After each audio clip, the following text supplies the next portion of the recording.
Today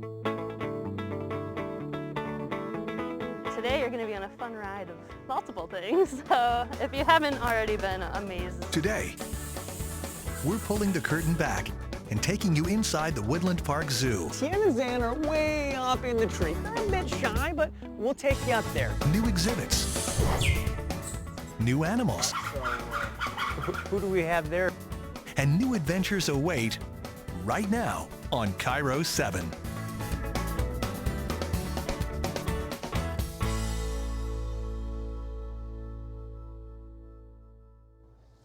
Hey there, I'm Matthew Smith, and this is the Woodland Park Zoo. I don't know if you can feel that, but that's a fresh season coming your way. We have all sorts of stuff to do, including showing you some animals you haven't seen before, and taking you inside the species survival programs. Along the way, we'll even introduce you to some of the babies. This season we'll take you behind the scenes. You'll live a day in the life of a keeper. That's right, rhinos, giraffes, and jaguars. And you'll learn what it takes to care for these beautiful creatures.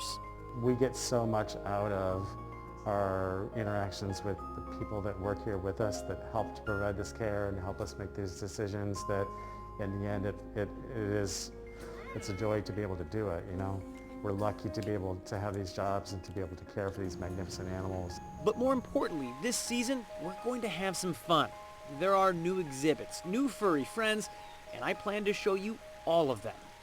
Today is all about growing up gorilla. Now, this is actually one of the most exciting and most sought after exhibits here inside the zoo. But today what we want to show you is how they create this family dynamic here inside the Woodland Park Zoo. We're also going to show you how you can help these creatures in the wild. You see Kwame here is watching over us. Let's introduce you to his troop.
All right, so you've met Kwame and you've met the rest of the troop, but how do they create family dynamic here inside the Woodland Park Zoo?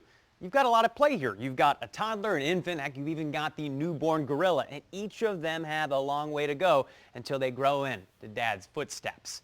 So, you also have two mothers and a silverback. As you're about to learn, each gorilla plays a special role in the growing up process. Listen closely. Just loud enough to overcome the wind, we can hear Yola chomping on her afternoon snack. And not far away, Kotoko is gaining a little bit of balance, which means Azuma can take a rare moment for herself. Kind of. How each gorilla interacts with one another is key. As Martin Ramirez tells me, the zoo itself plays a role in forming a bond between these gorillas, and they have to get it right. Those dynamics, those social situations are something that we're creating and forming ourselves. It's not done in a haphazard way at all. That's because if you get it wrong, conflict comes into play. And one look at Kwame, Well, I don't want to mess with that. You get the feeling that when it comes to an alpha, the leader of this pack or troop, you need one that blends with the troop that already is in place. Conflict with these guys can be very, very harsh. We have to be very careful about how that happens. In fact, I don't mind sharing a story. Very early on in Kotoko's life, he did sustain an injury from a conflict between Azama, his mother, and one of the other females. Sometimes it's as simple as they're jealous of the attention the other female's getting from the male. It sounds like this is part scientist, part therapist in a way. It is, especially when you're talking about a social animal like a gorilla who live in large social groups. It is, and it's not something we take lightly. It's a responsibility that we have. Sometimes it works well, we big thumbs up, and sometimes they surprise us and we see behaviors that we didn't expect to see. Remember, they can replicate a lot inside of a zoo setting, but in the wild, troops are families. In a zoo, you need to form that bond. Much like humans, gorillas can build alliances, provide companionship. They can even learn from one another. Babies like Zuna and Kotoko play a huge role in that. We'll talk about this sweet boy and his young sister later. But first, you need to understand Kwame. As you see him here munching on a snack, you may sense that he's comfortable in his role. But before he was brought in, he was a bachelor.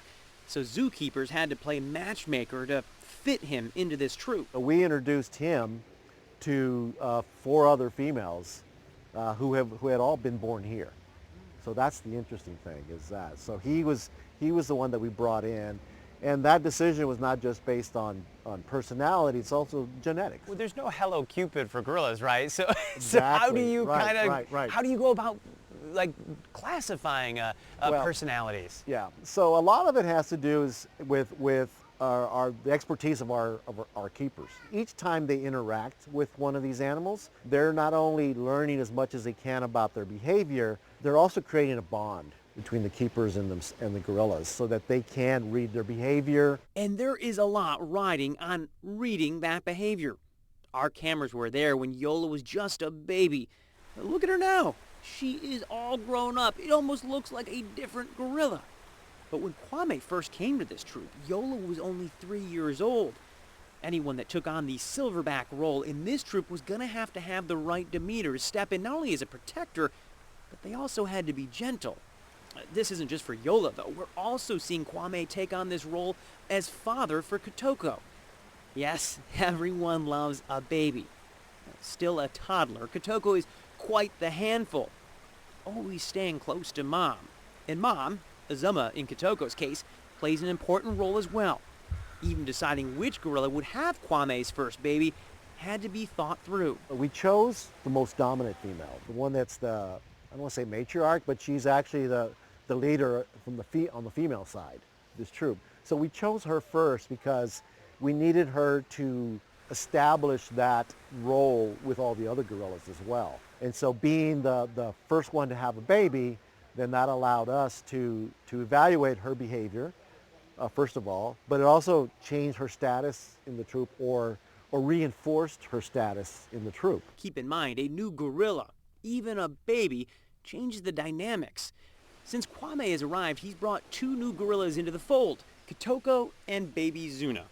We'll hear more about baby Zuna later, but it's worth checking in with one of Zuna's keepers, Sean Bell, because he's had an up-close seat to see those shifting dynamics. He was part of it where we would put Zuna in with Nadi and she would let her sit there between her legs, but as soon as we would let Kwame in to come look at her, Nadi got protective and she'd pick her up and let Kwame look at her, but if Kwame went to touch, she would turn away, so really helped to reinforce that. And the silverback gets a really strong relationship with the female when she has a baby, so it's just nice when Kwame would start grooming her or showing her affection. Each newborn that we have here influenced the social dynamics of the troop. And so we need to be very careful about and thoughtful about how we do that and what that impact has. Remember, deliberate and thoughtful. That is the aim here. It's a lot of work. Our team here is one of the best in the country. I mean, I've been doing this for over 30 years, and there's not a day that I don't feel like it's been a rewarding day. I don't know about you guys, but that's a lot of action I need to see. And luckily, This one was donated by one of the people that love those gorillas. Now, we've seen Kwame and we run wild with Yola and Kitoko, but we need to take you out into the wild so you can figure out how you can be part of the help here. That's coming up after the break. Coming up, We think it's likely that there are probably about 100,000 western lowland gorillas left in the wild. They have lost about 60% of their population over the last 20 to 25 years. and helping is easier than you may think. There are 3 or 4 things that you can do on a daily basis that impact species here in the Pacific Northwest and around the world. Grab an old cell phone and head to the zoo. So just such a simple step obviously can make such a big difference. Yeah, what happens after I drop that cell phone in there? That answer and more when your look inside Woodland Park Zoo returns.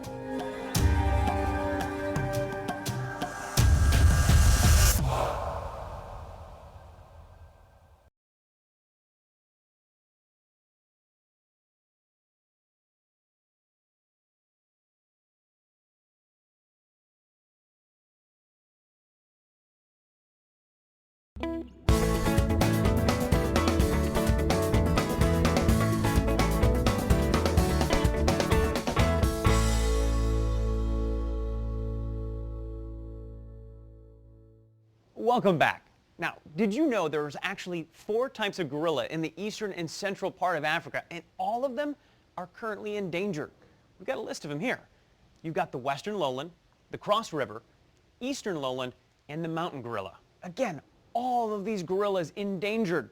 That's why it's so important to give these creatures a second lease on life. Now, one of the impressive things here at the zoo is they've been supporting research on the western lowland gorillas for more than 2 decades. And get this, you can help. Tembo was born here, deep in the Congo. This lush forest is full of the flowers, leaves, and plants that these western lowland gorillas require for nourishment. In 2013, there were almost 360,000 of these beautiful primates in the wild.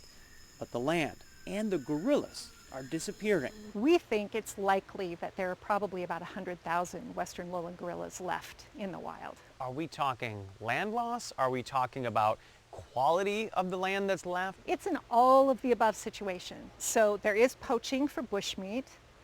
There is also a lot of habitat loss where illegal logging is happening.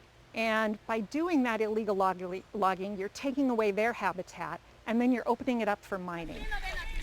Mining, which oftentimes is done by children. An act that would be deemed criminal in many parts of the world, playing out every day in the Congo. In 2018, this child explained why he does this grueling labor. My parents are dead, this child explains, and I stay with my grandma. He goes on to say that to help his family, he needs to work in these mines. So how do we stop this? This devastating child labor, the destruction of land, and the snuffing out of a critically endangered species before our eyes. In searching for an answer, Miller explains we need to look in the mirror. And we are all a little responsible for that.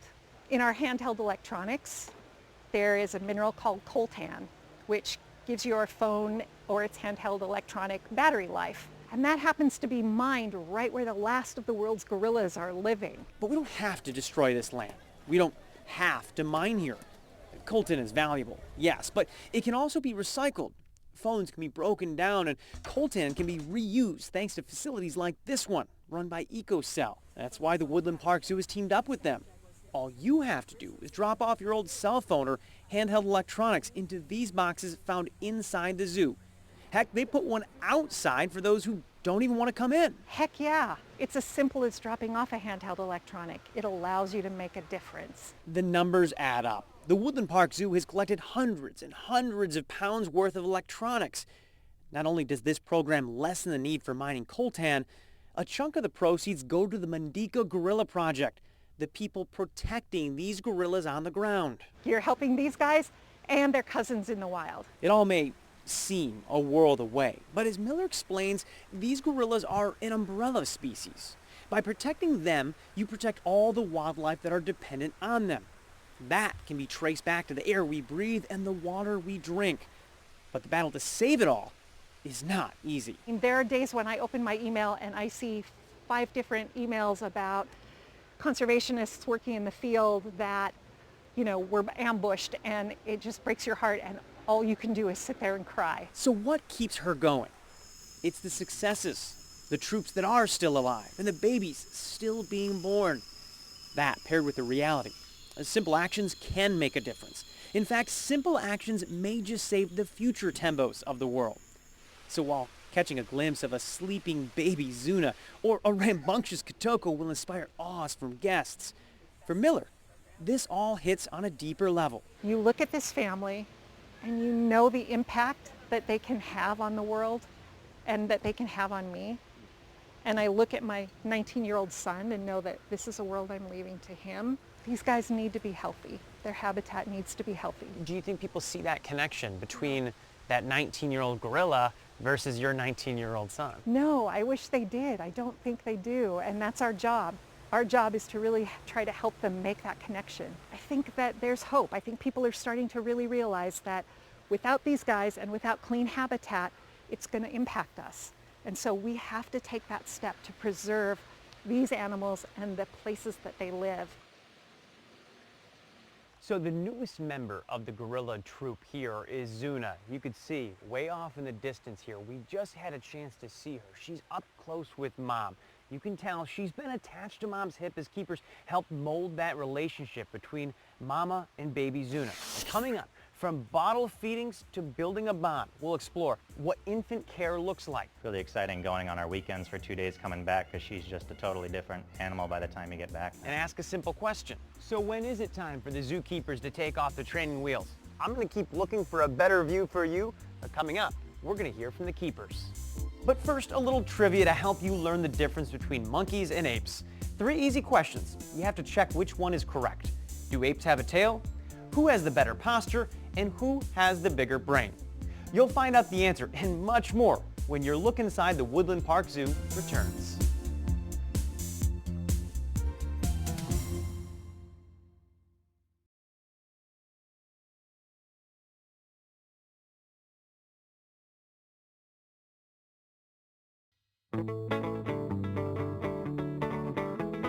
Today you're going to be on a fun ride of multiple things, so if you haven't already been amazed. Today, we're pulling the curtain back and taking you inside the Woodland Park Zoo. Tiana and Zan are way up in the tree. They're a bit shy, but we'll take you up there. New exhibits, new animals, Who do we have there?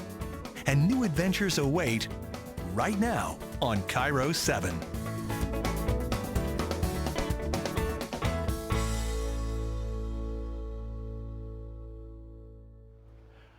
Welcome back inside the Woodland Park Zoo. We are now going to turn our attention to the youngest gorilla. And much like new parents at your house, the zookeepers here have been studying all the baby books. But what does it take to create a connection between mom and daughter? Turns out between Nadiri and Zuna, it's a whole lot of patience. Shh. Zuna is fast asleep. Now around her, the troop mills about grabbing snacks, but in Nadiri's arms, you can imagine the world melts away for baby Zuna. Even as she's whisked up the rocks by Mom and around the enclosure, each time Mom settles, Zuna's eyes remain sealed tight. She's fast asleep, safe. This is a win because early on Nadiri, or as some of the zookeepers often call her, Nadi, was hesitant to take on her role as a mother. She picked her up a little bit, she cleaned her off. She really was showing some behaviors, but she was a little nervous. And as Sean Bell explains, that's important. A year earlier, we watched Kotoko in the early stages of life. It seems simple, but baby gorillas do best when raised by gorillas.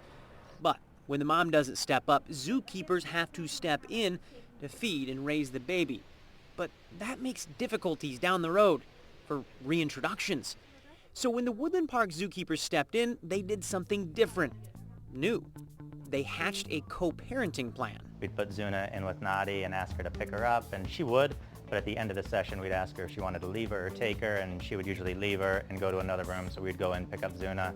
And yeah, on that 10th day, when she finally picked her up and left, you kind of had that, like, man, you just held her for the last time. That's really sad. But yeah, she's where she's supposed to be. Mom clearly really wants her. The fact that she is being partially raised by her mother, and then we're offering the bottles for that, That's never been done, as far as we know, in any zoo in North America. And so it's groundbreaking in that way. It sounds like there's just so much intention there to get that right. None of this would have worked if Nadiri didn't want to cooperate. You know, the fact that she recognized that she plays a role in this infant's life have helped us with the success we've had up to this point. But that doesn't mean there aren't challenges.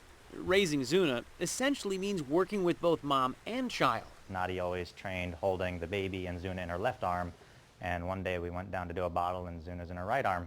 We're like, we haven't trained for that in the right arm, so it's not even, so we'd ask for the baby like we typically would, and she'd give us our left arm even though the baby's in the right. Don't worry, they worked it out. And it sounds like Zuna is taking charge these days. There'd be some days where we have a lot of bottles and different nipples to choose from, and there'd be some days where even between bottles on the same day, she's like, nah, I'm not going to take from that nipple, so you got to take 4 or 5 nipples down. Is this a lot like a fussy child? She kind of, Zuna gets to pick when and where? Absolutely, she dictates it. Nadi is great and she'll bring her up, but we just had a bottle before this and Zuna kind of stared at it and started chewing on an orange peel. They grow up so fast, right? Flashback to a few months ago and just look at baby Zuna. Those big, beautiful eyes, that wrinkly skin, hardly any hair. But Kotoko was this age only a year ago. That is the sort of size jump Zuna is going to go through.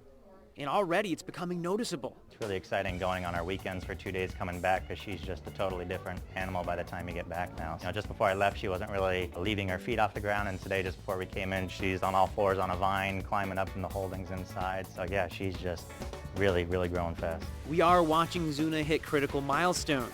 She's already grown her first teeth, and she's becoming more independent. You know, if it's on the ground, it's going in her mouth. If it can get climbed, she'll climb it. And unfortunately, she hasn't figured out climbing down yet. So once she gets high, she'll kind of whine and Nadi will come grab her and bring her down. Her next big step, exhibited here by Kotoko. Soon, instead of being carried and cradled by Nadiri 24/7, Zuna will gain more strength, meaning holding on instead of being held as the troop moves from place to place. But blink and you'll miss it. Zuna is little now, but in a matter of years, you may not even recognize her. You can't take it for granted, but really also appreciating Nadi and all that she's done. Boy, they sure do grow up fast, and time is really flying when you're having fun. Speaking of time flying, we almost ran out of time for your trivia. Almost. Let's get a quick check. The difference between monkeys and apes are easy to see once you know what to look for. Apes do not have a tail and are generally larger than most other primates. They do have a more upright body posture. And you guessed it, apes do have the bigger brains as well. Well, that was all about growing up gorilla, and I don't know about you, but I'm a little spent after trying to keep up with that bunch. Next time when we come back, it's going to be all about babies. I'm Matthew Smith. Till next time.